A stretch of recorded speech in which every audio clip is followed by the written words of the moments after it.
শুভ সন্ধ্যা। নমস্কার। মায়ের গৃহমন্দিরে তার সকল সন্তানদের স্বাগত জানাই। বড়দেরকে জানাই আমার ভক্তিপূর্ণ প্রণাম, প্রাণ ভরা ভালোবাসা। ছোটদেরকে জানাই প্রাণ ভরা ভালোবাসা, আন্তরিক শুভেচ্ছা। আসুন এই পবিত্র সন্ধ্যায় শ্রী গুরু বন্দনা দিয়ে শুরু করছি। গুরুর ব্রহ্মা গুরুর বিষ্ণু গুরুর্দেব মহেশ্বর গুরুরেব পরম ব্রহ্ম তস্मै শ্রী গুরবে নমঃ।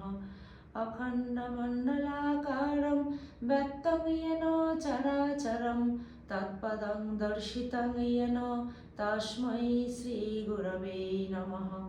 অজ্ঞানতিমিরান্ধস্য জ্ঞানাঞ্জনশলাকয়া চক্ষুরুন্মিলিतं येन তস্मै শ্রী গুরবে নমঃ। ব্রহ্মানন্দং পরমসুখদং কেবলং জ্ঞানমূর্তিং দ্বন্দ্বাতীतं গগনসদৃশং তত্ত্বমস্যাদিলক্ষ্যम्। একং নিত্যং বিমলমচলং সর্বাদিসাক্ষিভূतं ভাবাতীतं ত্রিগুণরহিतं সদ্গুরুং ত্বং নমামি। সদ্গুরুং ত্বং নমামি। সদ্গুরুং ত্বং নমামি। জয় গুরুদেব। গুরু পরম্পরায় সকল পূজ্যপাদ সদ্গুরুর শ্রীপাদ পদ্মে পবিত্র সন্ধ্যায় আমার অনন্ত অগমিলুণ্ঠিত প্রণাম, অন্তরের অন্তঃস্থলের ভালোবাসা, শ্রদ্ধাঞ্জলি, ভক্তি পুষ্পাঞ্জলি অর্পণ করিয়া আজকে নিত্য পাঠে প্রবেশ করছি। পবিত্র সন্ধ্যায় আজ শ্রীম কথিত শ্রী শ্রী রামকৃষ্ণ কথামৃত দ্বিতীয় খণ্ড পবিত্র গ্রন্থখানি থেকে 1884 খ্রিস্টাব্দে মার্চ মাসের তৃতীয় পরিচ্ছেদ এই অংশ থেকে পাঠ শুরু করছি। মায়ের সকল সন্তানের কাছে করজোড়ে অনুরোধ, আপনারা প্লিজ শেষ পর্যন্ত মায়ের গৃহমন্দিরের সঙ্গে থাকবেন। আরেকবার বলছি, শ্রীম কথিত শ্রী শ্রী রামকৃষ্ণ কথামৃত দ্বিতীয় খণ্ড পবিত্র গ্রন্থখানি থেকে 1884 খ্রিস্টাব্দের মার্চ মাসে তৃতীয় পরিচ্ছেদ, দক্ষিণেশ্বরে মণিলাল প্রভৃতি ভক্ত সঙ্গে পাঠ শুরু করছি। তব কথামৃতম তপ্ত জীবনম কবিবিরীড়িতম কল্মষাপহম শ্রবণমঙ্গলম শ্রীমদাততম ভুবি গৃণন্তি যে ভূরিদা জনঃ। আজ রবিবার 9 মার্চ 1884 খ্রিস্টাব্দের 27 ফাল্গুন শুক্লা ত্রয়োদশী। শ্রী রামকৃষ্ণ দক্ষিণেশ্বর মন্দিরে অনেকগুলি ভক্ত সঙ্গে বসিয়া আছেন। মণিলাল মল্লিক, শিথির, মহেন্দ্র কবিরাজ, বলরাম মাস্টার, ভবনাথ, রাখাল, লাটু, হরিশ, কিশোরী অর্থাৎ গুপ্ত, শিবচন্দ্র প্রভৃতি। এখনো গিরিশ, কালী, সুবোধ প্রভৃতি আসিয়া জুটেন নাই। শরৎ, শশী ইহারা সবে দু একবার দেখিয়াছেন। পূর্ণ, ছোট নরেন প্রভৃতিও তাহাকে এখনো দেখেন নাই। শ্রীরামকৃষ্ণের হাতে বার বাঁধা, রেলের ধারে পড়িয়া গিয়া হাত ভাঙিয়াছে। তখন ভাবে বিভোর হইয়াছিলেন। সবে হাত ভাঙিয়া গিয়াছে, সর্বদাই হাতের যন্ত্রণা। কিন্তু এই অবস্থাতেই প্রায় সমাধিস্থ থাকেন ও ভক্তদের গভীর তত্ত্বকথা বলেন। একদিন যন্ত্রণায় কাঁদিতেছেন, এমন সময় সমাধিস্থ হইলেন। সমাধির পর প্রকৃতিস্থ হইয়া মহিমাচরণ প্রভৃতি ভক্তগণকে বলিতেছেন, বাবু সচ্চিদানন্দ লাভ না হলে কিছুই হলো না, ব্যাকুলতা না হলে হবে না।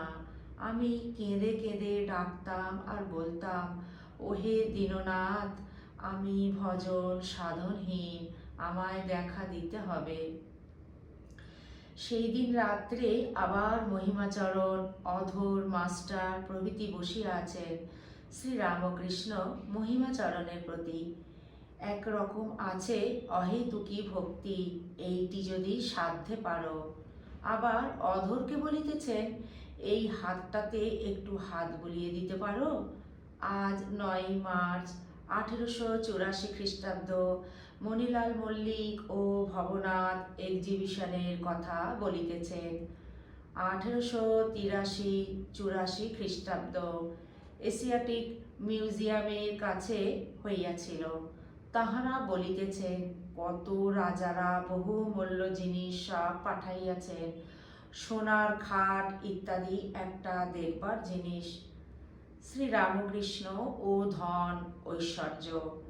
শ্রীরামকৃষ্ণ ভক্তদের প্রতি সহাস্যে, হ্যাঁ, গেলে একটা বেশ লাভ হয়।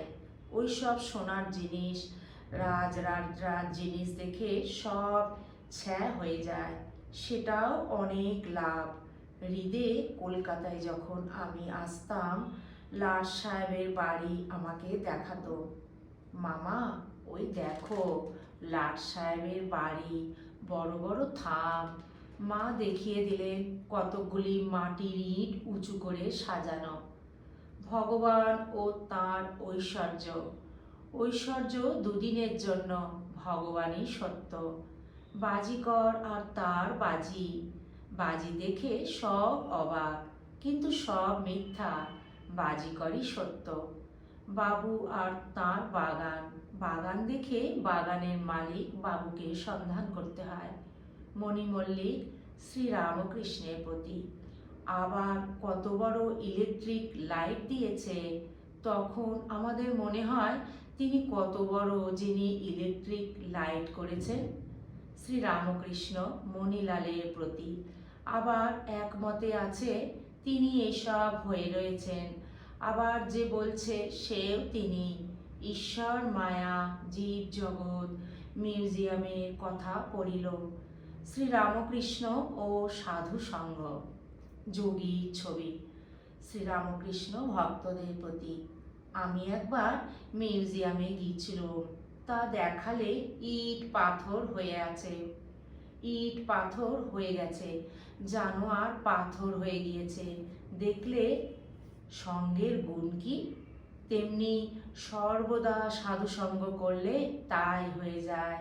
মণি মল্লিক সহাস্যে, আপনি ওখানে একবার গেলে আমাদের 10-15 বৎসর উপদেশ চলত।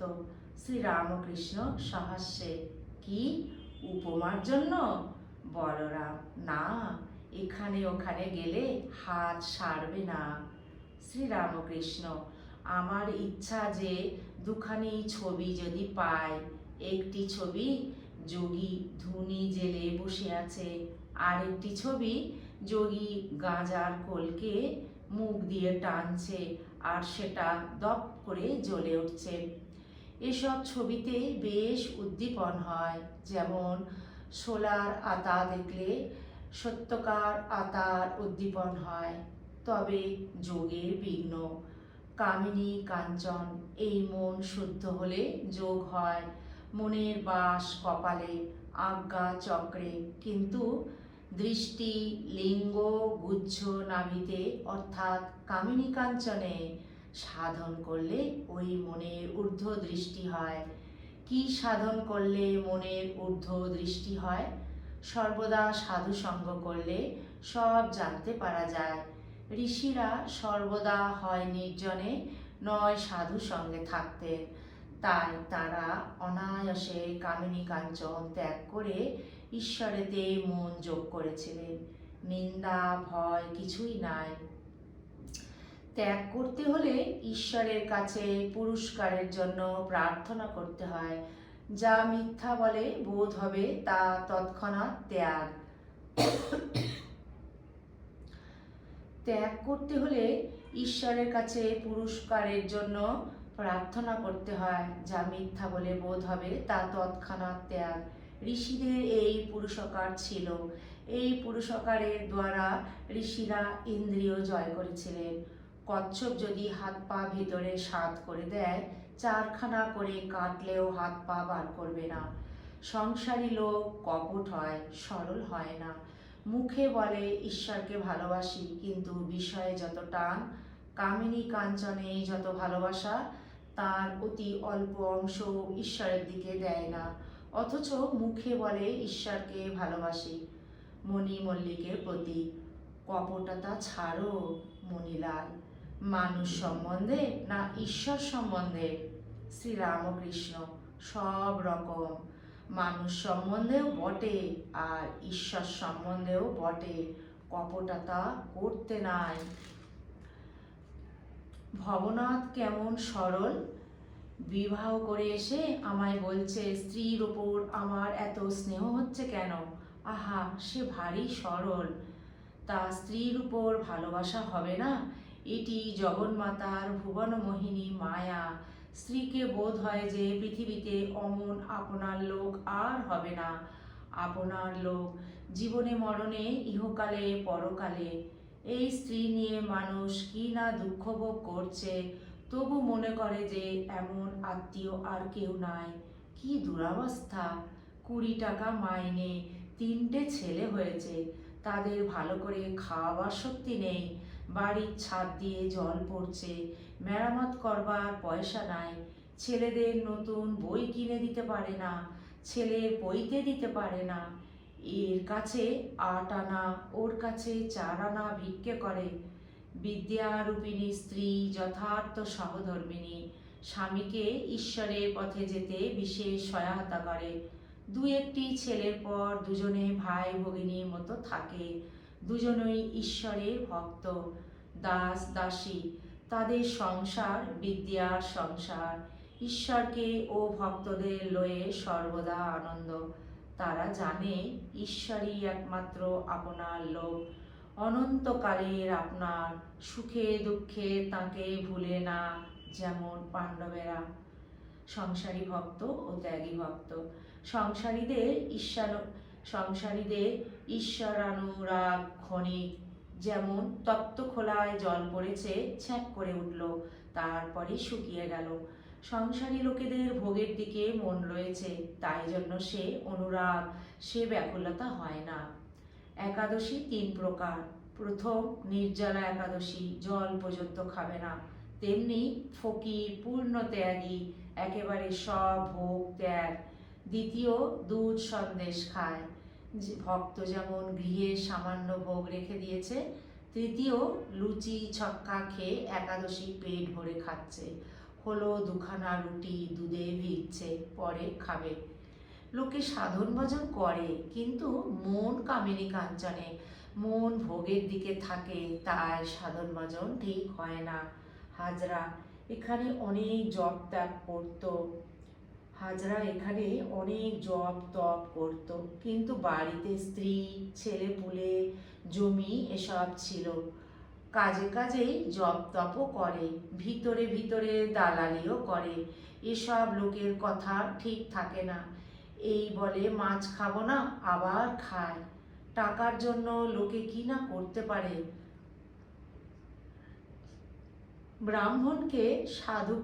ব্রাহ্মণকে সাধুকে মোট বহাতে পারে। সন্দেশ পচে যেত, তবু এসব লোককে দিতে পারতুম না। অন্য লোকের হেগো ঘটির জল নিতে পারতুম, এসব লোকের ঘটি ছুতুম না। হাজরা টাকাওয়ালা লোক দেখলে কাছে ডাকতো, ডেকে লম্বা লম্বা কথা শোনাতো।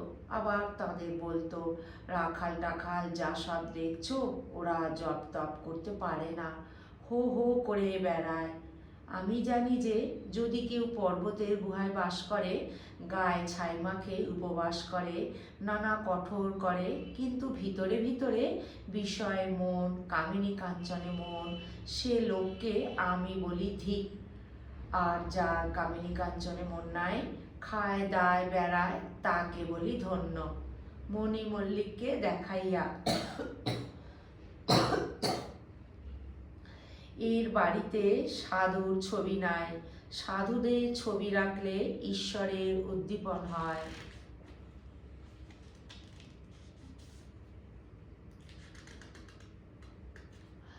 মণিলাল আছে, নন্দিনীর ঘরে ভক্ত ম্যামের ছবি আছে, ম্যাম ভজনা করছে, আর একখানা ছবি আছে। বিশ্বাস পাহাড় ধরে একজন আছে, নিচে অতল স্পর্শ সমুদ্র, বিশ্বাস ছেড়ে দিলে একেবারে অতল জলে পড়ে যাবে।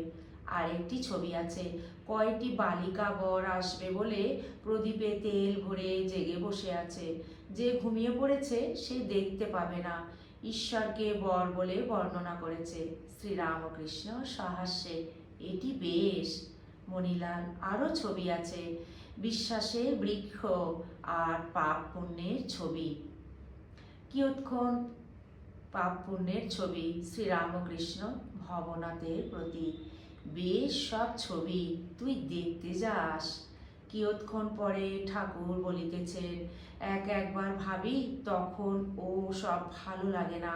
প্রথমে একবার পাপ পাপ করতে হয়, কিসে পাপ থেকে মুক্তি হয়, কিন্তু তাঁর কৃপায় একবার ভালোবাসা যদি আসে, একবার রাগ ভক্তি যদি আসে, তাহলে পাপ পুণ্য সব ভুল হয়ে যায়।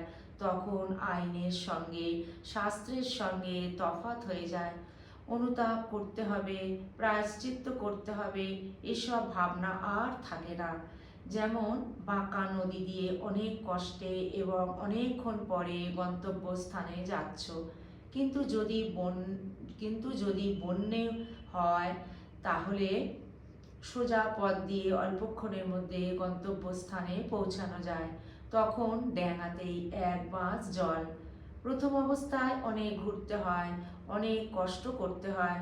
রাগ ভক্তি এলে খুব সোজা, যেমন মাঠের উপর ধান কাটার পর সেদিক দিয়ে যেমন রাগ ভক্তি এলে খুব সোজা, যেমন মাঠের উপর ধান কাটার পর যেদিক দিয়ে যাও।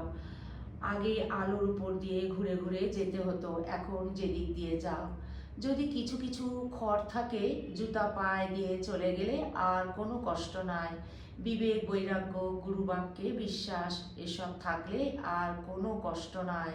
মণিলাল শ্রীরামকৃষ্ণের প্রতি। আচ্ছা, ধ্যানের কি নিয়ম? কোথায় ধ্যান করতে হয়? শ্রীরামকৃষ্ণ, হৃদয় ডঙ্কাপেটা জায়গা, হৃদয়ে ধ্যান হতে পারে, অথবা সহস্রারে, এগুলি আইনের ধ্যান, শাস্ত্রে আছে। তবে তোমার যেখানে অভিরুচি ধ্যান করতে পারো, সব স্থানই তো ব্রহ্মময়। কোথায় তিনি নাই? যখন বলির কাছে 3 পায় নারায়ণ স্বর্গ মর্ত পাতাল ঢেকে ফেললে, তখন কি কোনো স্থান বাকি ছিল? গঙ্গা তীরও যেমন পবিত্র, আবার যেখানে খারাপ মাটি আছে সেও তেমনি পবিত্র। আবার আছে এ সমস্ত তাঁরই বিরাট মূর্তি। নিরাকার ধ্যান ও সাকার ধ্যান। নিরাকার ধ্যান বড় কঠিন। সে ধ্যানে যা কিছু দেখছো শুনছো লীন হয়ে যাবে, কেবল স্বস্বরূপ চিন্তা। সেই স্বরূপ চিন্তা করে শিব নাচেন, আমি কি আমি কি এই বলে নাচেন। একে বলে শিবযোগ। ধ্যানের সময় কপালে দৃষ্টি রাখতে হয়। নীতি নীতি করে জগৎ ছেড়ে স্বস্বরূপ চিন্তা। আর এক আছে বিষ্ণু যোগ। নাসাগ্রে দৃষ্টি, অর্ধেক জগতে অর্ধেক অন্তরে। সাকার ধ্যানে এইরূপ হয়।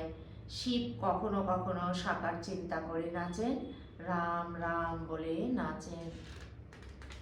ওম নিরঞ্জনম নিত্যম অনন্তরূপম ভক্ত্যানুকম্পাধৃত বিগ্রহম বৈ ঈশাবতারং পরমেশমিড্যং তং রামকৃষ্ণং শিরসা নমামহ। ওম শান্তি শান্তি শান্তি। হরি ওম তৎসৎ। শ্রীরামকৃষ্ণার্পণমস্তু। জয় শ্রী গুরু মহারাজ কি জয়।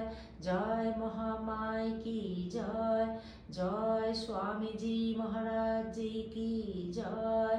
জয় শ্রী শ্রী কথামৃতকার শ্রী মাস্টার মহাশয় জি কি জয়। জয় গঙ্গা মাই কি জয়। গুরুবারের পবিত্র সন্ধ্যায় শ্রীমকথিত শ্রী শ্রী রামকৃষ্ণ কথামৃত আজ এই পর্যন্ত। ঠাকুরের শ্রীপাদ পদ্মে সমবেত প্রার্থনা নিবেদন করি, ঠাকুর যেন তার সকল সন্তানদের নিজ নিজ সাধন জীবন সদা সর্বদা সর্বত্র যেন ঠাকুর রক্ষা করেন। অন্তরের অন্তঃস্থল থেকে আমরা যেন ঠাকুরকে ভালোবাসতে পারি। ঠাকুর যেন আমাদের শ্রদ্ধা, ভক্তি, বিশ্বাস, ব্যাকুলতা প্রদান করেন। আমাদের অন্তরের অন্তঃস্থল নির্মল করে নির্বাসনা করে তার পরম পদকমলে ঠাকুর যেন আশ্রয় করে দেন। ঠাকুরের কৃপা করুণা দয়া আশীর্বাদ তার সকল সন্তানদের উপর অজর ধারায় সদা সর্বদা সর্বত্র বর্ষিত হোক। আপনারা ঠাকুরের অসীম কৃপায় সবাই খুব ভালো থাকবেন, সুস্থ থাকবেন, আনন্দে থাকবেন। সদা সর্বদা আমরা যেন মনটিকে ঠাকুরের শ্রীপাদপদ্মে ফেলে রাখতে পারি। পবিত্র সন্ধ্যায় এই সমবেত প্রার্থনা ব্যাকুল হয়ে ঠাকুরের শ্রীপাদপদ্মে নিবেদন করিলাম। আজকে ভিডিওটি আমি এখানেই পরিসমাপ্তি করছি। অন্য একটি পর্বে অন্য আরেকটি নতুন ভিডিও নিয়ে আপনাদের সামনে উপস্থিত হব। যদি এই নিত্য কথামৃত অনুধ্যান যদি আপনাদের ভালো লেগে থাকে, প্লিজ মায়ের গৃহমন্দিরের চ্যানেলটিকে আপনারা সাবস্ক্রাইব করে একটি ছোট্ট লাইক করে মায়ের গৃহমন্দিরে সদা সর্বদা সঙ্গে থাকবেন। মনটিকে যেন আমরা সদা সর্বদা ঠাকুরের শ্রীপাদপদ্মে ফেলে রাখতে পারি। গুরুদেব ঠাকুর, মা, স্বামীজি, মাস্টার মশাই শ্রীপাদপদ্মে শুভরাত্রি জানিয়ে ঠাকুরের সকল সন্তানদের জানায় শুভরাত্রি। আপনারা সবাই খুব ভালো থাকবেন, সুস্থ থাকবেন, আনন্দে থাকবেন। আপনাদের সকলের সর্বাঙ্গীন মঙ্গল প্রার্থনা করে ঠাকুরের শ্রীপাদপদ্মে নিবেদন করছি। জয়তু জয়তু জয়তু শ্রী শ্রী রামকৃষ্ণ শরণাম শরণে শরণাগত শরণাগত শরণাগত ঠাকুর, তোমার সকল সন্তানদের সদা তুমি রক্ষা করিও প্রভু।